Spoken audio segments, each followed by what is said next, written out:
Mám nastavený na 100 a zatiaľ sa celkom držím.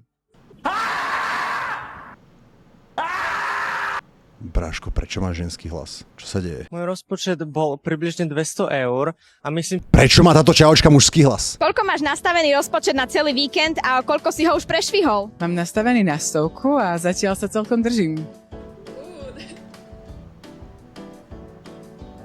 Bráško, prečo máš ženský hlas? Čo sa deje? To je nejako nadabované? Ja neverím, že to není nadabované. Čo sa deje? Mám nastavený na 100 a zatiaľ sa celkom držím.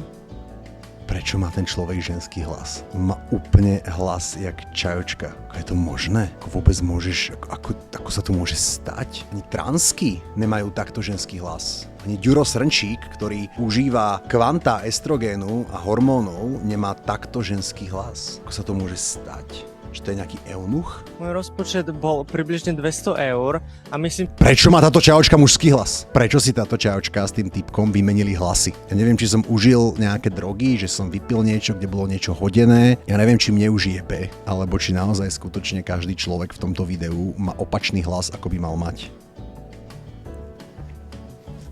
Prečo v jednej ankete sa našli dva ľudia, ktorí majú hlas opačného pohlavia? To je nejaký nový trend, alebo na tej Pohode rozdávajú nejaké tabletky, ktoré za toto môžu.